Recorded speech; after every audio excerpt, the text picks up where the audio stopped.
Good morning, everyone. This is Sangeeta from What's New Today, a kids and family podcast. Quite recently, I received an email from a person who called himself Zog the Zog. I'm not entirely sure if that is their real name or they just thought of a pen name to write to me. But the contents of the email were fairly curious, and I thought I would share the contents of this email because it carried a very interesting story about this person's experiences. Hello, Sangeeta auntie. My name is Zog the Zog, and I think I should tell you who I am, or you may not take my story seriously. I hope you're sitting on a chair, not standing up when you're reading this email, so you don't fall down. I am an alien, and I live very far away in a different galaxy. It was my birthday just a couple of days ago, and I turned 17. So in my galaxy, when people are 17, they come of age. I was excited to use my birthday gift, which was a new spaceship. So I set the spaceship's coordinates for a small blue planet, which my mother told me it's called the Earth. So as my spacecraft descended, I landed on a street on Earth, which I believe is called Forever Food Delights.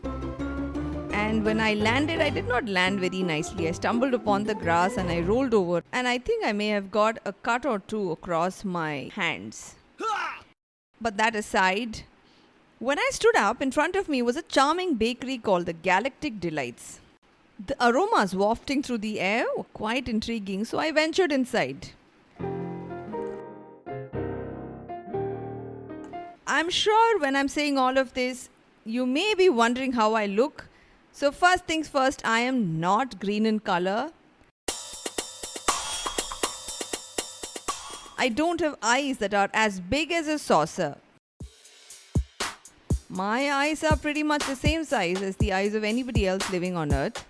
I am, however, a little odd in how I look because I often get my head and legs mixed up. And you may sometimes find me walking with my head on the ground.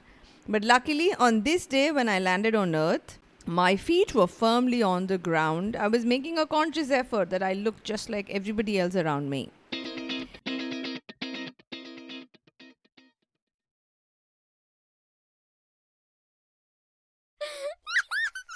Now, coming back to my story, I walked inside the bakery, and there behind the corner stood a peculiar-looking man with a twinkle in his eye.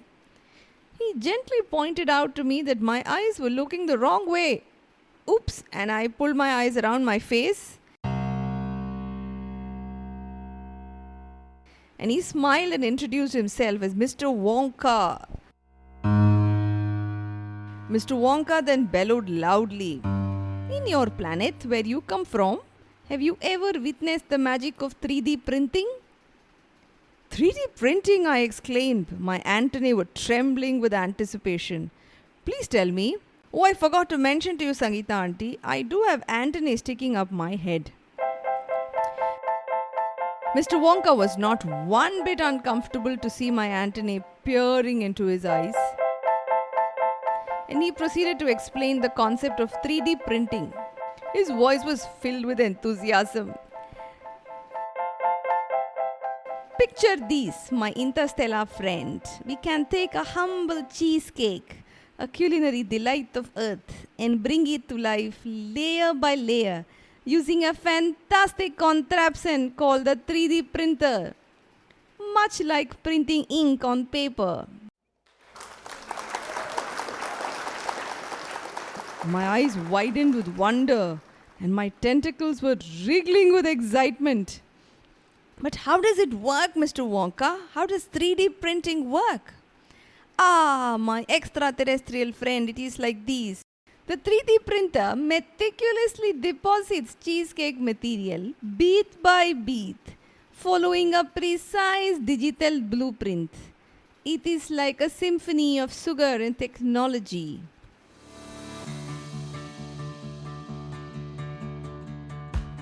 And I gazed into the 3D printing machine that was filled with racks and racks of cake material in it, not ink.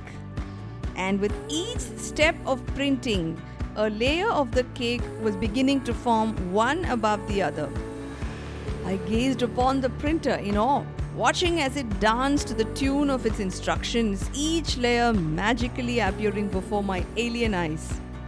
Mr. Wonka, with a mischievous glint in his eye, leaned in and whispered, "But here's the real trick, my cosmic friend. The printer can customize the cheesecake to your liking. You want the chocolate layer? Done. I press these buttons and the next layer that will be deposited is chocolate. Oh, you don't want chocolate? You crave a hint of intergalactic spice? Consider it done." And once he printed this 3D cheesecake and handed it to me in my hands, I sank my otherworldly teeth into a slice of this cheesecake, and a burst of different flavors erupted in my mouth. And so I bid farewell to Mr. Wonka and the delightful bakery.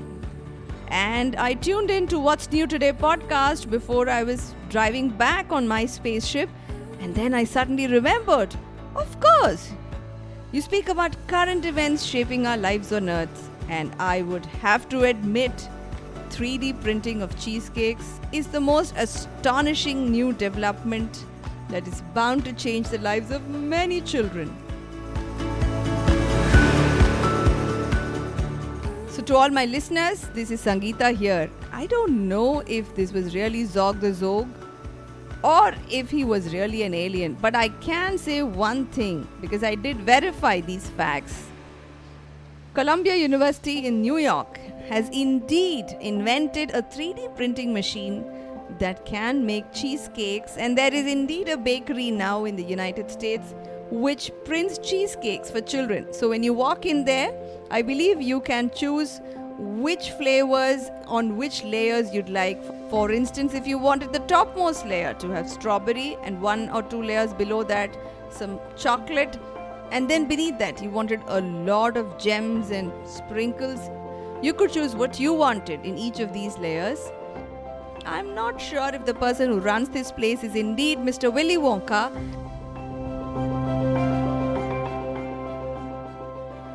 And I'm also delighted to announce that we have just published our 120th episode. And with this, we bring to an end season 1 of stories about the real world and current events around us. As we take a short break this summer, we will be back with a bang, and season 2 with a lot more stories, some of which may have been borrowed from the Diary of an Alien. This is Sangeeta from India and wishing everyone a happy summer 2023.